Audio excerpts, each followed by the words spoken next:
बिस्मिल्लाहिर्रहमानिर्रहीम। अस्सलाम वालेकुम मुअज़्ज़ज़ नाज़रीन, आज की वीडियो में हम बात करेंगे कि करबला के शहीदों का बदला किसने लिया था और इमाम हुसैन अलैहिस्सलाम के कातलों का क्या अंजाम हुआ था। ये बदला कब लिया गया। मुख्तार बिन अबी अबैद सक़फ़ी उन चंद हुक्मरानों में शामिल हैं जिन्होंने बनु उमैया के खिलाफ तलवार उठाई और ये अब्दुल मलिक बिन मरवान का ज़माना था कि जब मुख्तार सक़फ़ी को कूफा पर तसल्लुत हासिल हुआ। ये ताबईन में से था और इसके वालिद हज़रत अबू अबैद सक़फ़ी रसूल पाक सल्लल्लाहु अलैहि वसल्लम के मशहूर साहबी थे।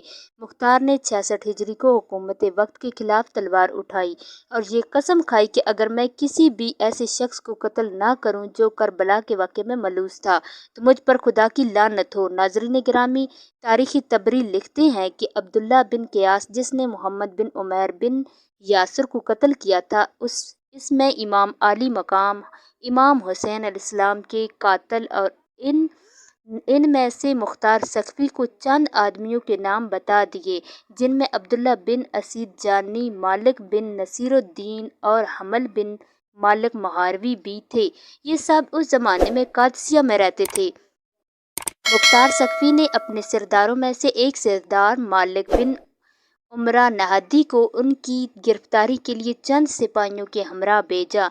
इसने जाकर इन सब को गिरफ्तार कर लिया और इशा के वक़्त इन्हें लेकर मुख्तार सक़फ़ी के पास पहुंचा। मुख्तार ने इन लोगों से कहा, ए अल्लाह और रसूल और आले रसूल के दुश्मनों, हुसैन इब्ने अली कहाँ हैं? मुझे बताओ, मुझे इमाम हुसैन अलैहिस्सलाम की ज़ियारत कराओ। ज़ालिमों, तुमने इस मुक़द्दस ज़ात को कत्ल किया जिन पर नमाज में तुम्हें दुरूद भेजने का हुक्म दिया है। उन्होंने कहा, अल्लाह आप पर रहम करे, हम उनके मुकाबले में ज़बरदस्ती भेजा गया था। हम जानने के लिए तैयार नहीं थे। आप हम पर एहसान करें, हमें छोड़ दें। मुख्तार ने कहा कि नहीं, तुमने नवासे रसूल सल्लल्लाहु अलैहि वसल्लम पर एहसान नहीं किया, उन पर तुम्हें रहम नहीं आया।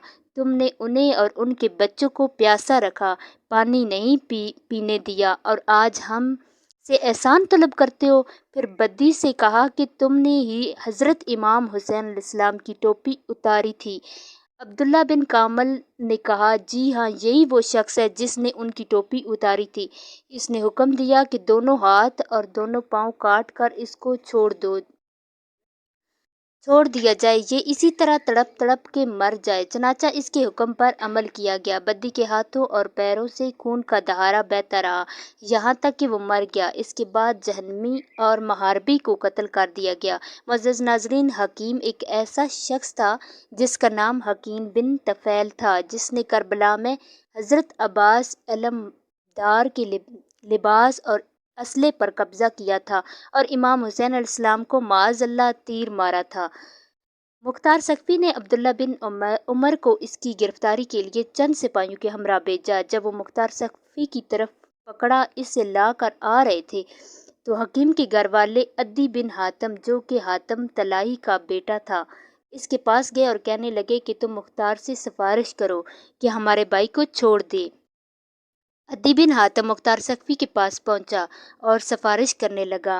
वो अद्दी के साथ इज़्ज़त के साथ पेश आया, इसे अपने पास बिठाया। अद्दी ने अपने आने की गरज बयान की। मुख्तार ने कहा कि ए अबू ज़रीफ़, क्या आप कत्लाने हुसैन के लिए भी सिफारिश करते हो? इसने कहा कि हकीम पर झूठा इल्ज़ाम है, इसने ऐसा कुछ नहीं किया। इधर हकीम को अभी मुख्तार सक़फ़ी के पास लाया नहीं गया था। सिपाही इसे लेकर आ रहे थे और वो रास्ते में ही था जब इन सिपाहियों को खबर हुई कि अद्दी बिन हातम, जो कि इस वक्त मुख्तार सक़फ़ी के पास बैठा है और हकीम की सिफारिश कर रहा है और मुख्तार सक़फ़ी ने इसकी सिफारिश भी कबूल कर ली है, वो हकीम को रहा कर देगा।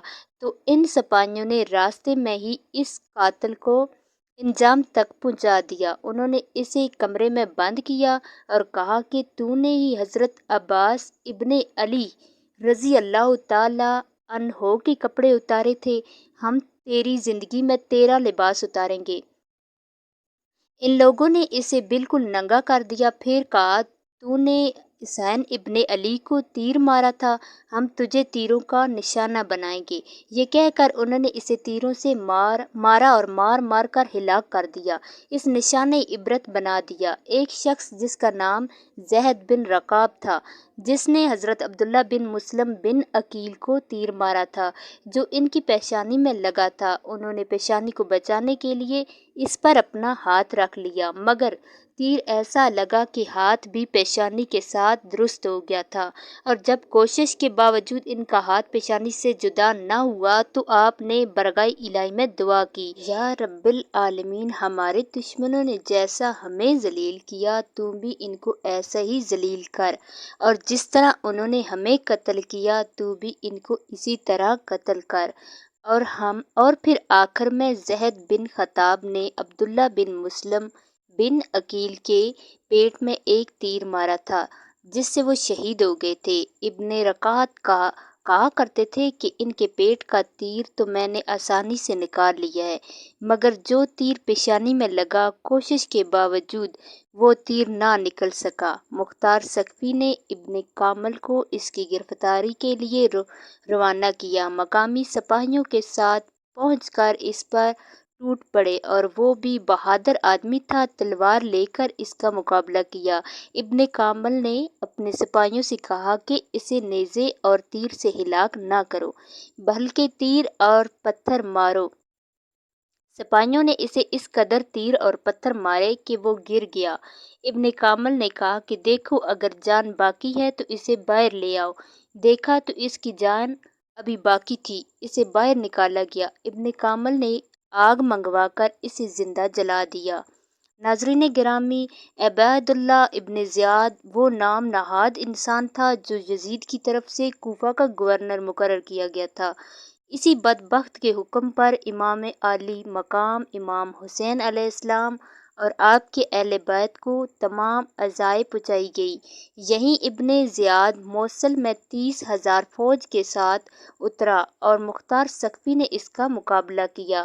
مختار سقفی نے ابراہیم بن مالک اشتراء کو اس کے مقابلے کے لیے ایک فوج دے کر موصل میں جائے موصل سے تقریباً 25 کلومیٹر کے فاصلے پر دریائے فرات کے کنارے دونوں لشکروں میں مقابلہ ہوا، اور صبح سے شام تک خوفناک جنگ جاری رہی۔ جب دن ختم ہونے والا تھا اور آفتاب قریب غروب تھا، اس وقت ابراہیم کی فوج غالب آ گئی اور ابن زیاد کو شکست ہوئی۔ اس کی فوج بھاگ کھڑی ہوئی اور ابراہیم نے حکم دیا کہ مخالف فوج میں جو بھی ہاتھ آئے اس کو زندہ نہ چھوڑا جائے، چنانچہ بہت سے لوگوں کو ہلاک کیا گیا۔ اسی ہنگامے میں ابن زیاد بھی فرات کے کنارے محرم کی 10 تاریخ سن 67 ہجری کو ہلاک کیا گیا۔ اس کا سر کاٹ کر ابراہیم کے پاس بھیجا گیا۔ ابراہیم نے مختار کے پاس کوفہ بھجوایا۔ مختار نے دارالامارات کو آراستہ کیا اور ابن زیاد کا سر ناپاک اسی جگہ پر رکھوایا جس جگہ اس مغرور حکومت اور اس مغرور شخص نے امام حسین علیہ السلام کا سر رکھا تھا۔ 6 سال ہوئے، وہی تاریخ ہے، وہی جگہ ہے۔ خداوند عالم نے اس مغرور فرعون کو ایسی ذلت اور رسوائی کے ساتھ ہلاک کیا۔ اسی کوفہ اور اسی دارالامارات میں اسی بے دین کے قتل اور ہلاکت پر جشن منایا گیا۔ پیارے ناظرین، قاتلان امام حسین علیہ السلام پر طرح طرح کے عذاب نازل ہوئے۔ جو لوگ حضرت امام حسین علیہ السلام کے مقابلے میں کربلا گئے تھے اور ان کی شہادت میں شریک ہوئے تھے، ان میں سے تقریباً 6,000 کوفی مختار سقفی کے ہاتھوں ہلاک ہوئے، اور دوسرے لوگ طرح طرح کے عذاب میں مبتلا ہوئے۔ علماء کرام فرماتے ہیں کہ ان میں سے کوئی نہیں بچا جس نے آخرت کے عذاب سے پہلے اس دنیا میں سزا نہ پائی ہو، اس دنیا کا عذاب نہ پایا ہو۔ ان میں سے کچھ تو بری طرح قتل کیے گئے، کچھ اندھے اور کوڑی ہوئے، اور کچھ لوگ سخت قسم کی آفتوں میں مبتلا ہو کر ہلاک ہوئے۔ ناظرین گرامی، آج کی ہماری ویڈیو میں بس اتنا ہی تھا۔ امید ہے کہ ہماری آج کی تاریخی ویڈیو آپ کو ضرور پسند آئی ہوگی۔ ویڈیو کو لائک کیجیے اور ہمارے چینل کو سبسکرائب کریں۔ تاکہ ہماری آنے والی تاریخی اور اسلامی ویڈیو آپ تک بر وقت پہنچتی رہے۔ اللہ حافظ۔